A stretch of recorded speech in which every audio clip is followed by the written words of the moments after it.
menunjukkan kemegahan atau Ya, kemewahan pada betul zaman banget. dulu ya. Nah, sosok kakek-kakek itu datang. Assalamualaikum, Kak. Ih, Assalamualaikum. Assalamualaikum. Oke. Ya, kakek. Ya.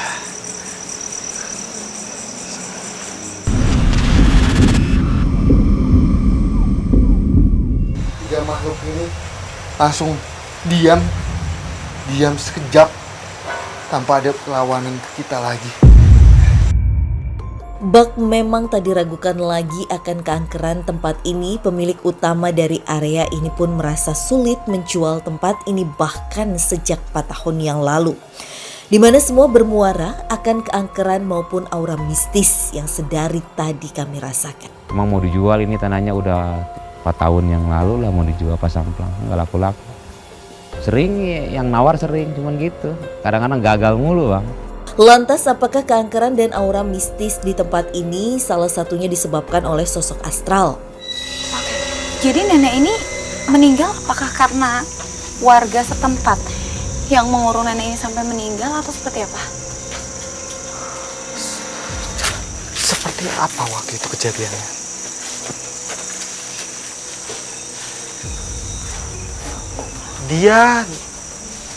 Dia memanggil anak-anak yang lewat depan rumahnya masuk, kemudian ditawari makanan. Dengar bunyi ya? Tuk tuk. Tuh, dengar nggak? Ketika anak itu makan makanan buatan dia, kemudian dibikin pingsanlah anak itu. Suaranya makin intens. Aku dengar soalnya tuk tuk tuk tuk. Itu Ya. kenapa ya? Jadi itu emang di sini ada makhluk lain yang ingin komunikasi juga ke kita. Tapi ini nenek sedang komunikasi dengan Rudi. Kayak dia ini kayak ketakutan untuk menceritakan soal kejadian pada saat itu ya Rudi. Iya. Nah, si anak itu pas waktu makan makanan buatan dia, dibikin pingsan lah anak-anak itu. Ya. Ketika pingsan, dia merebusnya di dalam gentong, kemudian dikasih bumbu-bumbu dan dimakan. Dia percaya dengan melakukan ritual itu dia akan panjang umur. Anak-anak itu kenapa mau ngikut nenek ini? Dianggap nenek ini sangat baik sekali. Dia tewasnya dihakimi oleh penduduk pada saat zaman itu. Penduduk di sini. Jadi penduduk itu pada saat penduduk itu datang diundang dia untuk makan dan minum, dia melihat baju anak kecil itu kayak kegeletak di situ. Nah, di dalam hatinya penduduk itu, baju ini kayak anak yang hilang diumumkan pada saat salah satu penduduk itu kehilangan kehilangan anaknya, dan baju itu pun sama pada saat itu. Oke, tadi Den dan juga Rudi sempat bilang bahwa roh atau jin yang sebelumnya yang laki-laki kita ketemu di sungai itu dia nggak bisa masuk ke bangunan ini. Betul. Karena ada sebuah perbatasan roh yang jauh lebih kuat. Ya. Atau mungkin sosok ini. Coba Rudi komunikasikan. Kamu yang berkuasa di sini? Bukan, masih ada yang lebih kuat lagi, dan itu di sebelah sana. Tak ingin berlama-lama menguak sosok Nyi Sekar, Rudi dan Den Ananda pun bergegas mengikuti arahan untuk menuju sosok astral yang disinyalir menjadi pengaruh terbengkalainya tempat ini. Cahaya, cuma bukan cahaya kayak cahaya putih di mata. Cahaya putih di mata. Sebelah mana? Seakan merujuk ke sebuah sosok, dan Ananda merasakan hawa keberadaan dari sosok astral lain yang mungkin saja inilah yang dimaksud dengan Nyi Sekar. Jadi kalian tadi sempat lihat ada cahaya Ya. dari arah sini. Sepertinya itu penjaga di sini. Ya, Penjaga area sana. ya. Kita coba untuk komunikasikan kali ya. Mungkin kita harus minta izin dulu supaya kita bisa ke sana dengan selamat. Betul. Boleh dideskripsikan mungkin sosoknya seperti apa yang ada? Sosoknya itu dengan kepalanya manusia. Kepala manusia tapi laki-laki, tiga sosok ini badan ke bawah itu bersisik. Bau amis ular. Iya. Oke. Jadi ini adalah manusia dan ular seperti siluman seperti Setengah manusia, setengah ular lebih tepatnya. Minta netizen dari Tasya boleh? Boleh. Boleh tim, boleh minta tolong night vision? Den coba berkomunikasi minta izin. Saya jagain Den supaya nggak ada serangan dari makhluk lain. Dan lagi coba untuk komunikasi dengan sosok, tepatnya ada 3 sosok di sini. Kepalanya menyerupai laki-laki, namun badannya itu penuh dengan sisik seperti ular. Buntutnya ini panjang sekali, sekitar 15 meter. Awas, awas. Awas. Wah, gimana Dia hilang, mereka hilang. Di mana? Situasi seketika menjadi mencekam, tak kala Den Ananda terdorong ke belakang. Di sana satu. Awas, awas. Den Ananda dan Rudy mencoba menetralisir sosok astral yang seketika memberikan penolakan. Hai. Ini kita pencar loh sama Den. Rut, kita pencar loh ini sama Den. Di dalam. Di dalam sini. Apa yang dilakukan mungkin? Mundur, mundur. Wow, Dia hilang. dia hilang. Mana? Di sana. Sampai sini. Mungkin kamu bisa coba untuk bantu komunikasi dengan jin yang ada di sebelah sini. Dia nggak mau Budi, ngomong Tasya. baik-baik, Tash. Ada yang Den teriak. bilang cukup. Entah apa yang terjadi. Namun keadaan perlahan kondusif meski tak dapat dipungkiri kata cukup dari Den Ananda membuat pertanyaan besar. Ada yang bilang cukup dengan kencangnya sekali. Tapi sosoknya tapi itu kayak cukup katanya. Dia Dengan kencang berteriak, sekali. cukup. Lantang. Tiba-tiba 3 makhluk ini langsung diam sekejap tanpa ada perlawanan ke kita lagi. Oke, tadi memang Rudy sempat bilang juga sosok yang menyerupai ular itu mendadak hilang. Iya betul, Tasya. Oke, mungkin Den boleh bantu cerita tadi kenapa kita sampai pencar kayak gitu? Iya, jadi pada saat kita datang ke sini, awal datang tiba-tiba ada 3 sosok yang menghadang kita begini. Saya coba untuk komunikasi baik. Saya ingin datang baik-baik, ingin mengetahui soal tempat ini.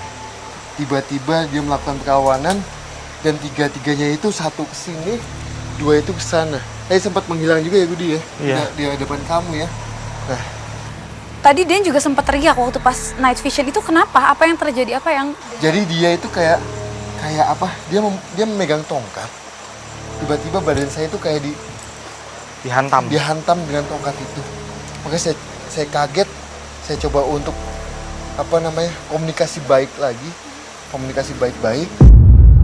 Penolakan yang kami alami seakan memperkuat bahwa terdapat cerita akan ular yang merasa terancam hingga pernah menelan korban. Itu istrinya mantan kepala desa. Dia nginjak ular nih kecil di sini.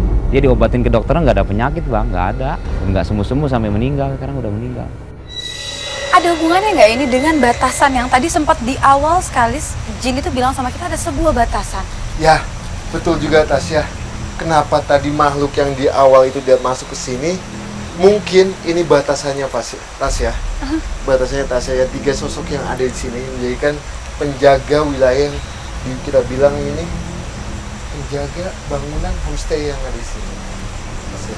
Apa mungkin sosok ini ada hubungannya dengan kejadian penemuan mayat, kemudian kisah-kisah angker yang beredar atau isu-isu mengerikan seputar homestay yang ada di Bogor ini? Tidak ada sama sekali. Kenapa, Ruth? Udah. Iya. Akhirnya saya dengar kayak ada suara desisan, tapi desisan itu kayak yang menenangkan. Ya. Nah, Budi, Ada suara. Tasya, saya melihat kayak cahaya keemasan ada di sana. Di samping sini? Ya, cahaya keemasan kayak muncul di tiba-tiba di bangunan, suatu bangunan tiba-tiba ada cahaya cahaya kemasan itu muncul dengan kilat sekali. Apa itu ya? Atau kita coba Ya, ke arah kita cahaya pelan-pelan itu. aja. Tak akan semakin terungkap akan sosok terkuat dan disinyalir menjadi alasan mengapa area ini terbengkalai dan terkenal angker. Kami pun mencoba perlahan mendekati ke arah sebuah cahaya yang sempat dilihat oleh Rudi dan Den Ananda. Ini Kaden sedang coba komunikasi mungkin Ruth atau seperti apa? Saya minta netizen. Kayaknya Tasya nggak bisa Betul, masuk. betul. Jadi Tasya nunggu sini dengan tim, salah satu tim ikut kita untuk masuk ke dalam situ. Budi. Ayo. Tasya Aku di di sini sini. aja. Tasya. Karena ini kayak perempuan nggak boleh masuk. Ya, Seketika suasana semakin amat mencekam.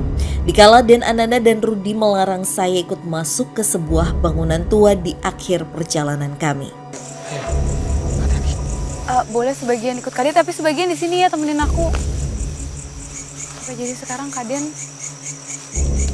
sama Kak Rudi lagi masuk ke sebuah tempat, katanya sebuah bangunan. Tasya nggak bisa masuk lebih jauh lagi karena tempat itu memiliki beberapa pantangan, yaitu adalah wanita atau yang bukan muhrim tidak diperkenankan untuk masuk ke wilayah tersebut.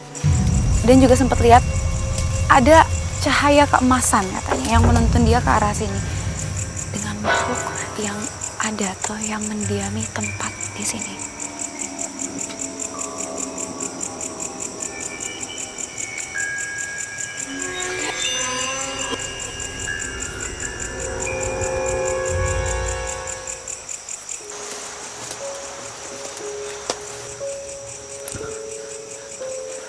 tim boleh nyalakan lampunya.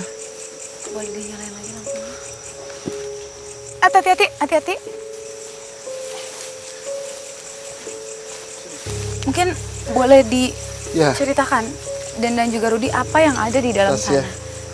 Di bangunan ini, di balik bangunan ini di zaman dulunya ada, bisa kita bilang, suatu gubuk. Tapi gubuknya itu, kalau vision kita ya Budi ya, itu sangat megah sekali. Kenapa? Ada cahaya keemasan yang menyelimuti gubuk itu. Seperti ada kekayaan, Ya, kejayaan di dalam sana. betul. Dan di dalam itu ada sosok kakek-kakek tua ya Budi. Mungkin dari kamu sempat melihat juga dengan sekilas, bentuknya itu sangat wibawa sekali. Iya. Dengan dia menggunakan jubah putih, Panjang, panjang, dan segini panjangnya, ada sabuk ya, warna hijau. hijau. Dan dia memakai kayak belangkon, tapi bukan udeng-udeng, melainkan belangkon. Dan kalau di mukanya itu sangat tidak ada bewoknya, bahkan tidak ada kumisnya. Jadi mulus sekali, sangat-sangat ganteng sekali. Nah, tadi dia diizinkan kita masuk hanya laki-laki. Jadi kalau apa ya bahasanya, kalau itu wanita itu tidak boleh masuk ke dalam situ. Jadi maksudnya gini, ini adalah tempat yang sakral untuk dia. Jadi jangan sampai ada laki-laki dan perempuan yang bukan muhrim secara bersamaan datang ke dalam. Betul banget. Nah, Jadi roh ini apa tadi? jin, Jin ini sosok Kak kakek. Rudi dan juga Kak Den melihat sosok ular yang tadi sebelum kita temui Ya. di dalam sini.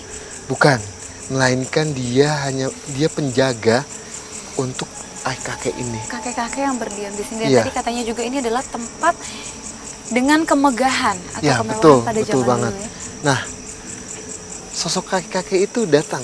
Assalamualaikum, Kak. Ih, Assalamualaikum. Assalamualaikum. Oke. Ya, kakek. Ya. Ya. Ya. Seakan memang adanya sosok astral menyerupai kakek tua dengan paras bijaksana yang diajak berkomunikasi dengan Den Ananda maupun Rudi, ikut memperjelas cerita bahwa ada seorang warga setempat yang pernah dibantu oleh sosok astral tersebut. Dia katanya lagi kelilit utang, dia bandar pisang. Setelah main itu dia ketemu kakek-kakek di atas Gunung Batu. Pas masuk ke sini katanya rumahnya mewah banget, bagus, kayak istana lah gitu. Nah setelah itu dia dikasih uang 10 juta. Mungkin dia mau balas budi kali, mau main. Main dia lah ke sini dia sama istrinya. Tahu-taunya ini kok hutan gitu loh. jadi kakek ini memang menempati bangunan ini Ya. bahkan dari sebelum homestay ini jadi. Ya, jadi kakek ini ada di tanah ini dulu jauh sebelum adanya homestay ini. Nah, apa kek?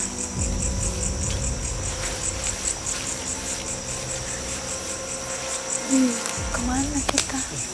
Kakek ini bilang sama kita, jangan sampai manusia menganggap tempat ini untuk sebagai pesugihan ataupun meminta-minta sesuatu di bangunan yang ada di belakang ini. Dia sangat tidak suka sekali, bahkan sangat membencinya. Walaupun dia bisa membantu bagi yang lagi sedang kesusahan, tapi dia tidak mau tempat ini dianggap sebagai untuk mengambil pesugihan ataupun segala sesuatu yang bersifatnya adalah negatif. Jadi nggak bisa sembarang orang datang ke sini kemudian melakukan ritual, semedi dan sebagainya untuk bertemu kakek itu Betul. dan meminta bantuan. Tidak bisa. Betul, dan kita pun juga datang ke sini itu butuh apa ya, sikap dengan komunikasi di awal dulu. Tiba-tiba kakeknya mungkin niatan kita baik, Tasya, jadi dia mengizinkan kita untuk bertemu dengan beliau kayak gitu. Tapi sebelumnya Den dan juga Rudi, apa kaitan antara makhluk yang atau kakek yang ada di sini dengan sosok-sosok yang kita temui di tempat-tempat sebelumnya? Kalau tempat-tempat sebelumnya soal nenek-nenek Iya, itu, betul. itu tidak ada hubungannya sama sekali.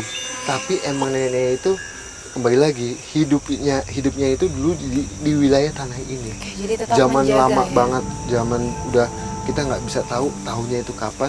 Cuma emang masih zaman ini masih full hutan dan emang masih zaman yang masih dengan kebaya. Nah, Lalu tadi sempat dikatakan juga jin sebelumnya bilang ada sebuah perbatasan. ya, Batas apa itu?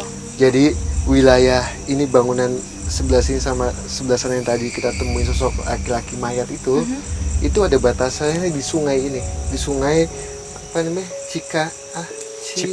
Cipamingkis. Yes, Sungai Cipamingkis itu memisahkan memisahkan antara wilayah. wilayah ini. Nah, kenapa makhluk itu nggak bisa masuk ke sini? Itu ada penjaganya 3 sosok laki-laki yang tadi kita sempat Menyerupai temui. ular tadi. Betul banget. Oke, jadi ada mungkin wilayah larangan seperti tadi Tasya tidak boleh masuk ke Ya, daerah sebelah sini karena Tasya lawan jenis, betul, gitu ya. betul. Begitu pula dengan tempat ini yang memiliki batasan-batasan tertentu Ya, dalam kata jin seperti betul itu ya. banget, Tasya. Oke. Tapi Ada yang coba disampaikan mungkin? dia bilang juga bangunan ini kosong, bahkan sudah tidak berfungsi sama sekali, bahkan kita bisa bilang apa terbengkalai ya, Budi, Tasya. Iya. Itu bukan sebab musababnya makhluk gaib yang suka mengganggu, Melainkan emang ada segi permasalahan personalnya aja ya. oke, tadi kan di sini dibilang katanya cewek juga nggak boleh Ya. dekat-dekat ya. Mungkin kita bisa cari tempat yang Boleh. jauh lebih nyaman ya, lebih Oke. aman juga ya. Oke, yuk. baik. Kita pindah aja yuk. Oke, berarti kita bisa sama-sama tarik kesimpulan bahwa sebetulnya tempat ini memang memiliki penunggunya atau Ya. jin yang sempat kita temui dan Ya.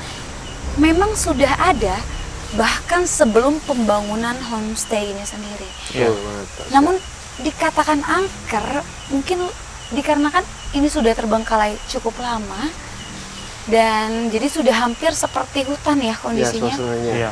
betul kondisinya. Jalannya juga nggak rata, tadi banyak bangunan yang sudah mulai roboh-roboh dan betul. longsor.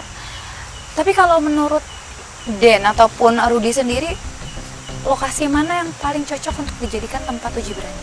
Kalau saya sih ya, kalau tempat kakek itu nggak saya rekomendasikan, tapi saya melihat suatu bangunan yang tadi mungkin kita bisa melihat melihat sosok itu ya. Iya. Tadi ya. Karena kalau yang di dekat tempat si kakek tadi itu saya rasa kita kurang pantas ya. Ya. Karena Oh, dia itu kan beliau itu kan Bijaksana. orangnya bijaksana, sakral, jadi kayaknya terkesan kayak kita agak mengusik dia nggak? Ya. Iya. Iya Dan, kan? dan kalau Agak sungai mengganggu. pun juga kayaknya bahaya banget buat sahabat kita nanti pada saat Licin takutnya licin, ya. takutnya ada bawah, lebih baik sih tempat yang tadi kita kita penjaga itu. ketemu ular. Oke, berarti menurut Den dan juga Rudi, lokasi yang paling cocok itu adalah tempat kita menemukan 3 sosok ular tadi. Betul banget. Iya. Dan kemungkinan juga emang intensitas di situ goib-goib yang lain tuh mungkin bisa lebih aktif juga di sana. Oke, karena seperti hutan gitu ya. Atau Betul. kita sekali lagi mungkin boleh ke lokasi Ayo, sebelah sana. boleh. Kami pun memilih salah satu bangunan terbengkalai yang hanya tersisa atap sebagai lokasi uji berani malam ini. Lantas, apakah sahabat uji berani malam ini akan merasakan eksistensi dari sosok-sosok astral yang menghuni area ini? Oke, ini tadi kan salah satu tempat yang dikunjungin sama kita waktu pas ketemu sosok laki-laki dengan tubuh ular. Apa mungkin Iya, di sini betul, di tempatnya sini. cocok? Cocok. Mungkin menurut Dan dan juga Rudi. Iya, di sini cocok. Kalau gitu langsung aja deh kita jemput ke sahabat uji berani Oke, ya. siap. Iya. Belok ke samping kanan. Ini ada Awas sedikit hati-hati. turunan, ada Naik. sedikit turunan. Pelan-pelan, pelan-pelan. Mana ini? Aduh, maju ke depan. Maju. Hati-hati. Oke. Oke, naik. Oke. Ke arah depan. Silakan pegang loncengnya. Oke, kita kenalan terlebih dahulu mungkin ya, namanya siapa, boleh dijelaskan pekerjaan atau kegiatan sehari-harinya apa dan alasan mengikuti uji berani hari ini. Nama saya Suci. Saya ikut kesini karena penasaran, pengen tahu gitu. Oke. Di samping kanan kamu ada sebuah lilin. Iya. Pastikan lilin itu tetap menyala karena nanti di sini nggak akan ada cahaya sama sekali kecuali dari lilin yang ada di situ. Kamu juga udah pegang sebuah lonceng. Kalau seandainya kamu sudah merasa tidak nyaman atau ada gangguan dan tidak kuat lagi, silakan dibunyikan loncengnya. Nanti tim kami akan langsung ke sini. Tapi kalau seandainya Suci kuat, ada waktu yang kita tentukan, tetap kita akan ke sini jemput Suci lagi. Oke. Oke. Sekali lagi Tasya tanya, Suci sudah yakin untuk melakukan uji berani hari ini? Yakin. Sudah yakin. Oke, kalau gitu Suci, tim mungkin boleh tolong dimatikan lampunya.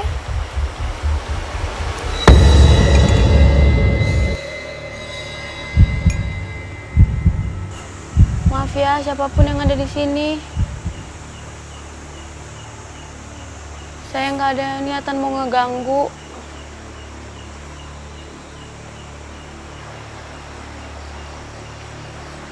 Ada suara yang jalan ya? Gimana sih? Duh. Maaf ya, saya nggak ada niatan mau ganggu. Tolong. Astagfirullahaladzim. Ya Allah. Astagfirullahaladzim. Astagfirullahaladzim. La ilaha illallah. Astagfirullahaladzim. Astagfirullahaladzim. Astagfirullahaladzim.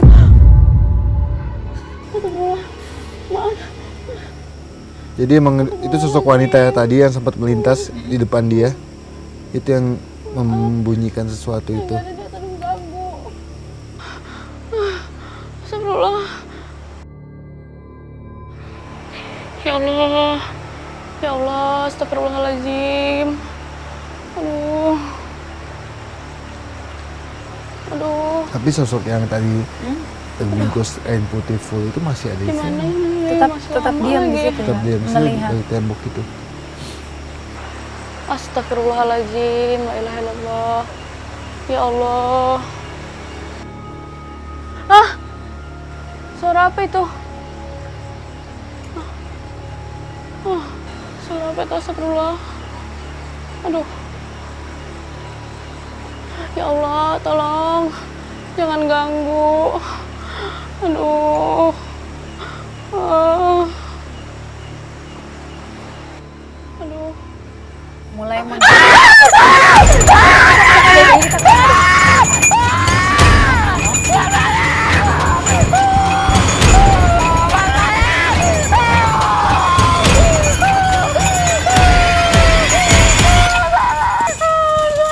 Suci.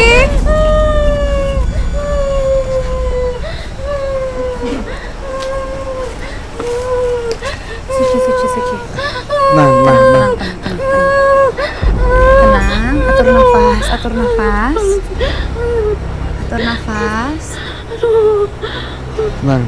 nafas sampai gemeter. Tenang.